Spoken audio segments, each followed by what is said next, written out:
And here we go. Digital Adele back with another Hoops Profile Beyond the Backboard podcast with my co-host, Matt Hanifan.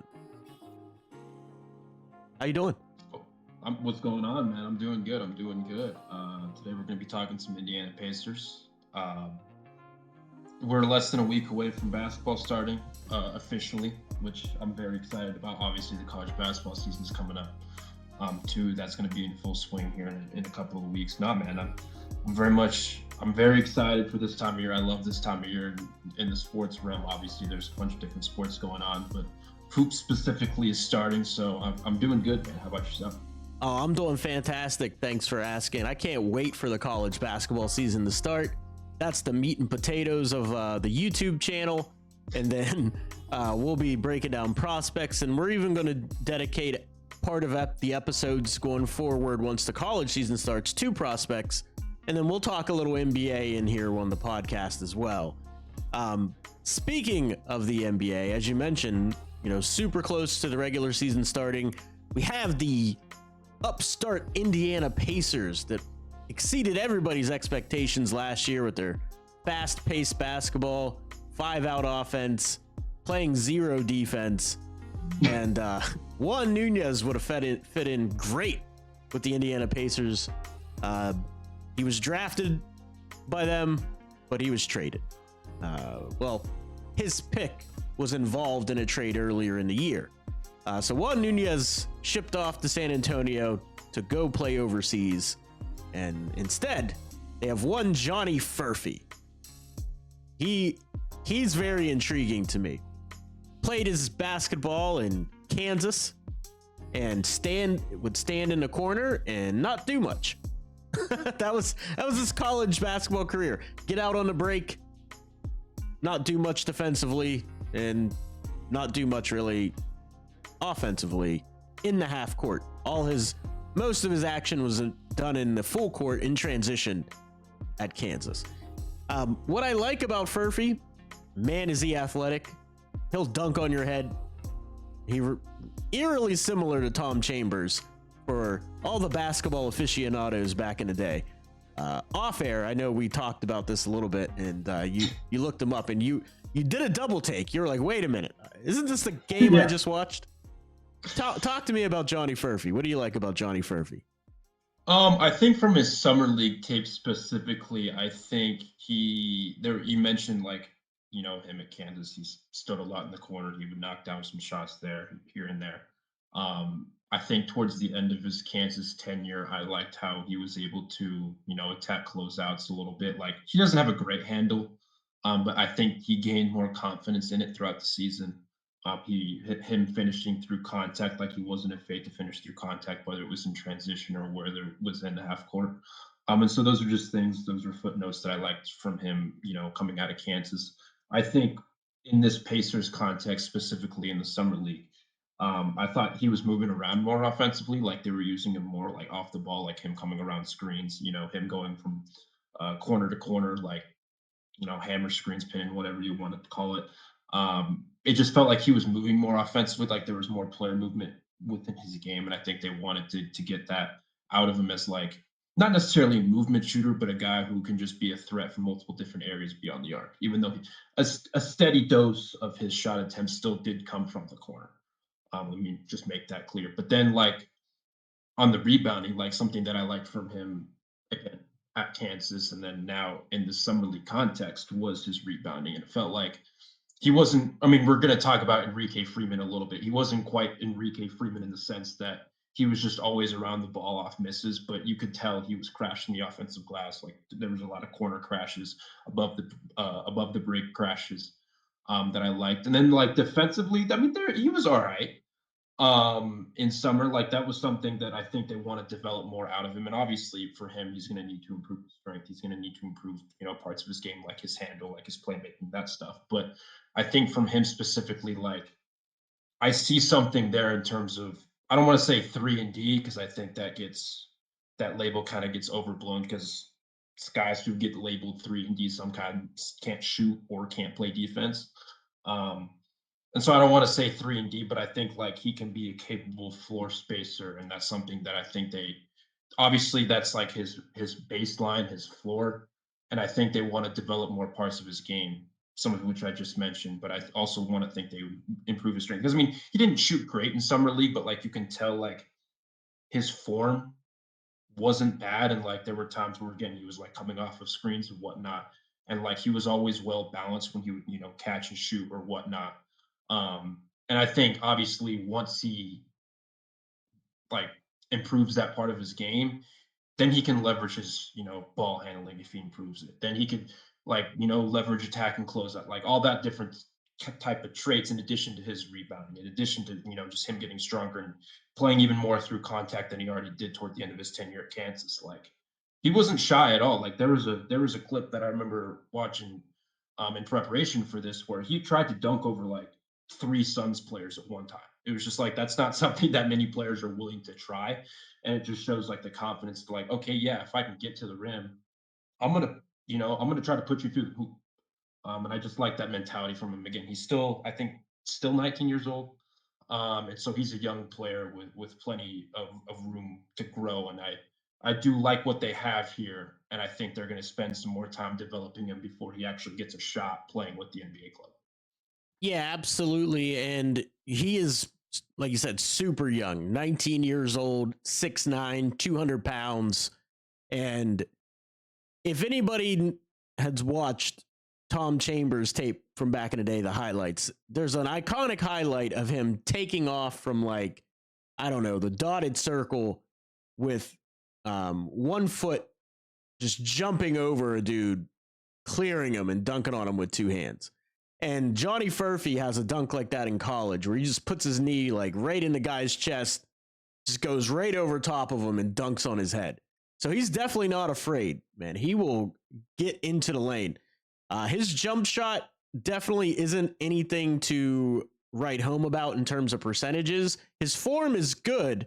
I just think his touch isn't quite there yet. He needs more reps. He's really got to work on that.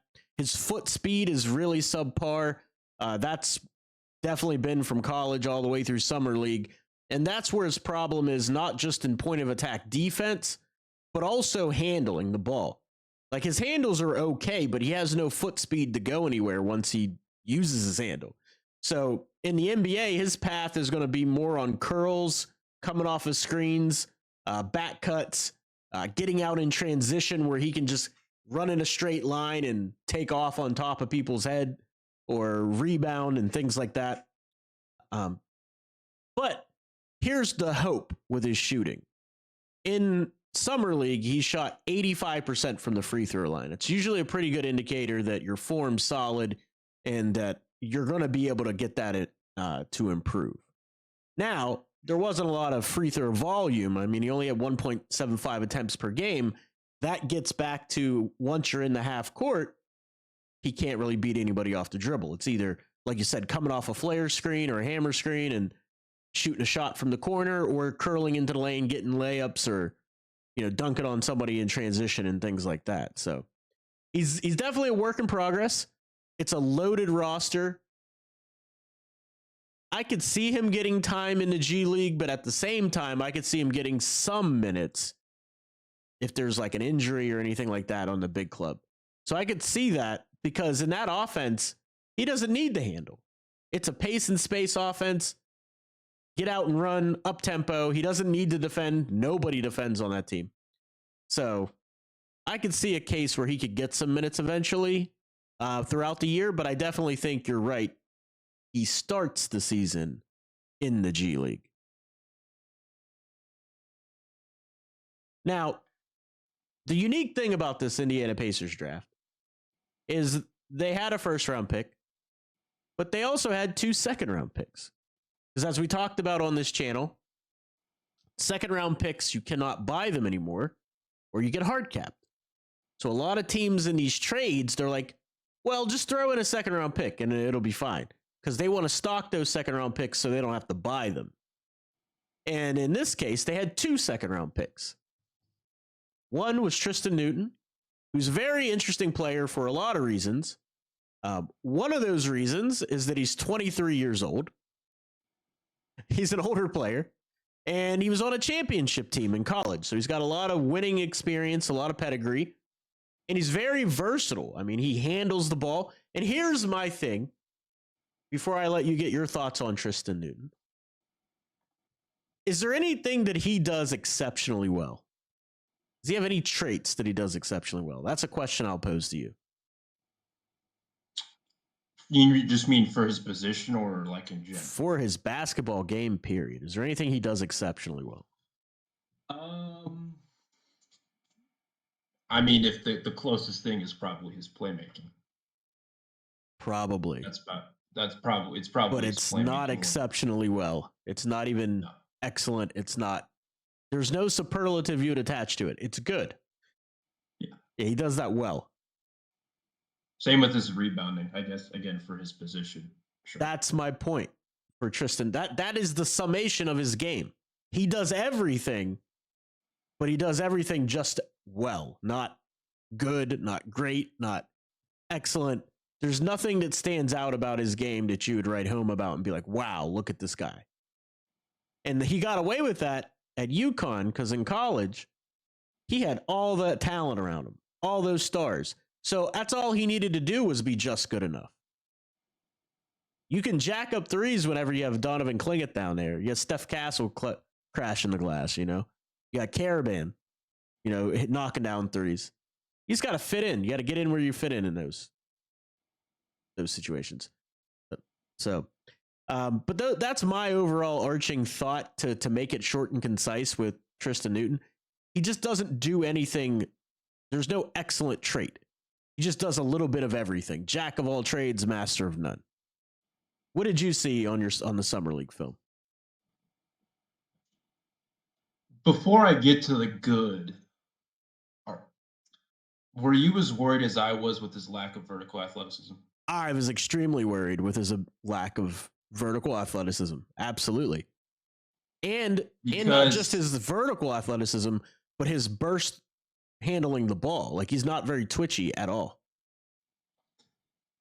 It was worrisome at times for him trying to finish around the rim. And just like, obviously, his percentages were not good. He shot 8 of 40 in Summer League, 4 of 22 from beyond the arc. Like, it was a rough shooting Summer League for Tristan Newton. Just for the audience. His playmaking was fine. I liked his point of attack defense on certain reps. His rebounding was solid, again, relative to his position. But, like, it also, like, in the context of this particular roster, like, he's behind Tyrese Halliburton. He's behind Andrew Nembhard. He's behind TJ McConnell. He's behind all three of these guys, all of whom, believe it or not, signed extensions. And so they're going to be there, barring the trade. Last year's draft pick, Ben Shepherd. He's behind Ben Shepherd.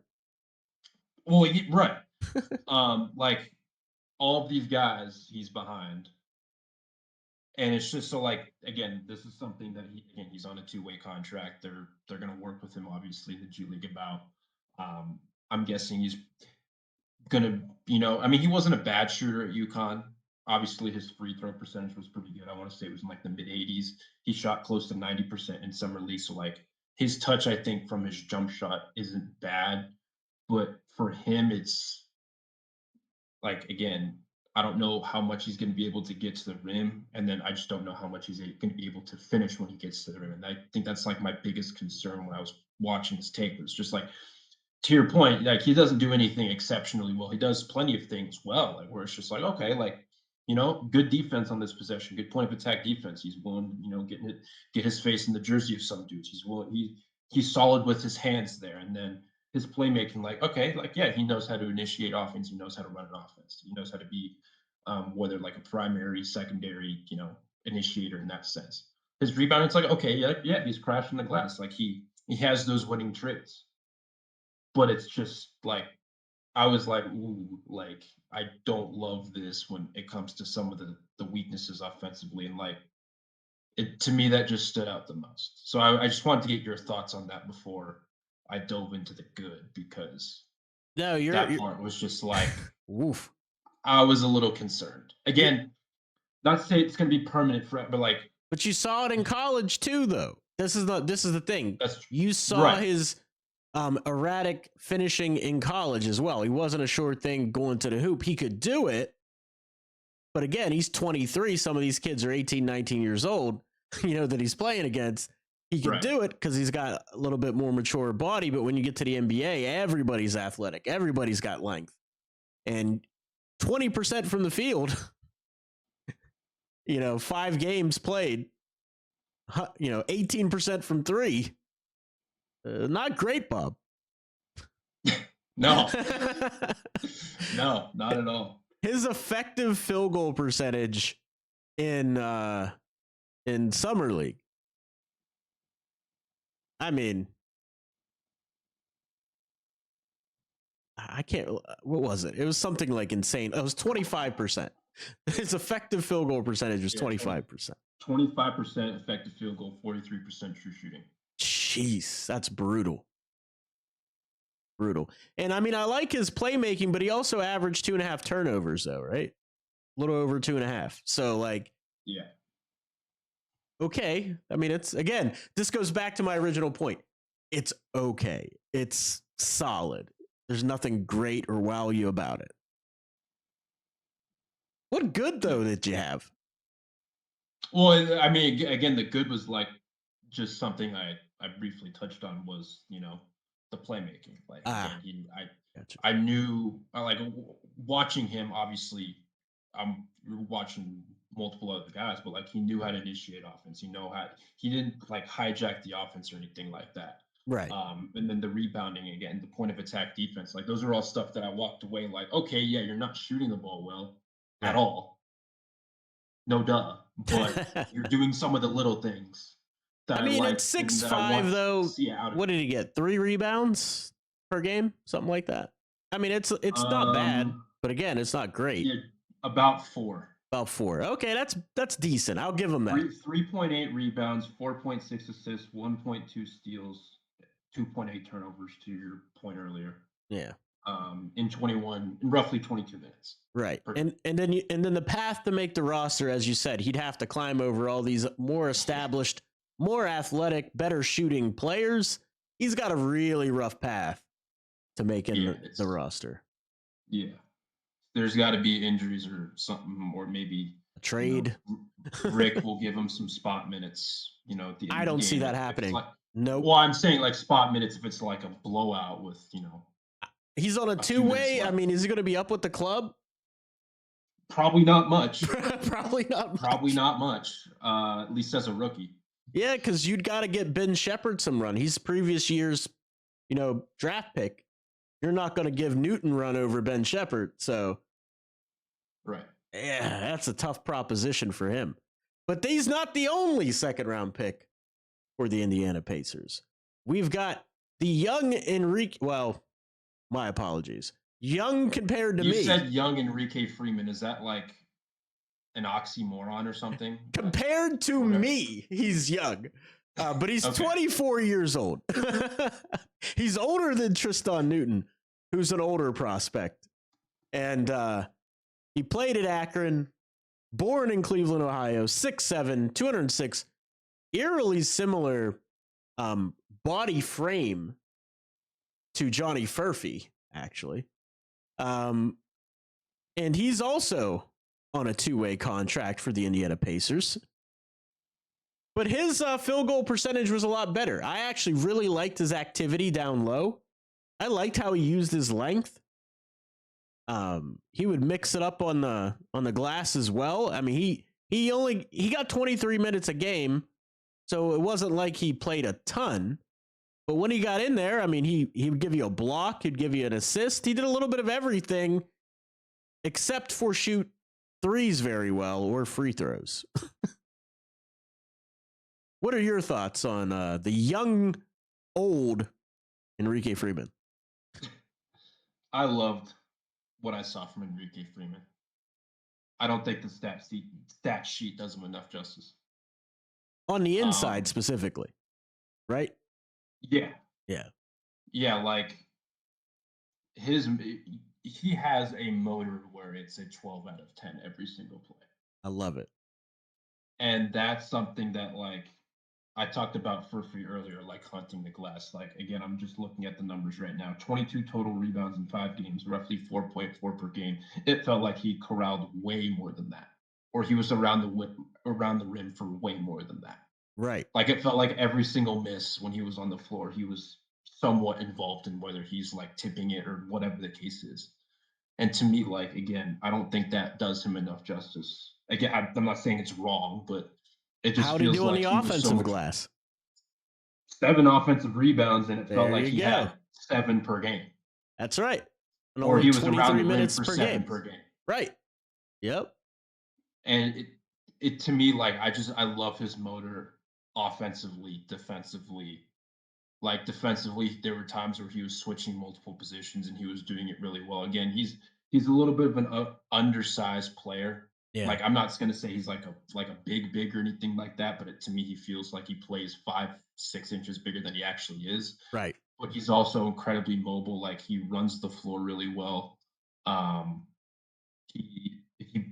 he blocks shots well. Like Yep. there was a reason why he was one of the best defensive players like the MAC has seen in a long time. Yeah. When he was at Akron, like to me he was just everywhere on the floor when I watched him during the summer league. And that was something where it was like, again, yeah, the numbers don't pop off the page for you. If you go back and look at the game log, they don't pop off the page for you. Right. But if you just sit down and watch 5 minutes of Enrique Freeman tape, you're like, whoa. Or at least that's what I was like. I was like, whoa, like this dude pops off the page again. For his specific role, yeah, I would have liked him to shoot more threes. There was a game in the Phoenix game that I watched before I hopped on here where he was involved in a pick and pop with Tristan Newton. He did make the three. Like his form was, it looked solid again. Yeah. Rough free throw shooting, rough 3-point shooting. Like I'm not going to say he has great form or anything like that. Right. Obviously, I don't think he shot many threes or many jump shots when he was at Akron. I think he improved that over time, but I don't think it was anything like staggering. Right. And so I think that's something that they're going to work on with him. But just in terms of like some of the little stuff, I loved it. Loved it. I'm not gonna miss. I loved it. Right. You can see a path to where he can make an NBA roster eventually because he has a skill set that can fit in alongside other players where he doesn't need the ball. He can defend for you. He can rebound for you. He's going to give you all the hustle, first to the floor, diving on loose balls. And he's going to make the right reads whenever he does get the ball. But the key for him sticking he's going to have to be solid enough, especially if it's with the Pacers, to space the floor because they're that pace and space type game. So again, it's something to keep an eye on. It's something that you really like to have in the system, but it's not something that it's going to get him a roster spot like right away. Like, oh, we got to make a roster spot for Enrique Freeman. But on a two-way situation, absolutely.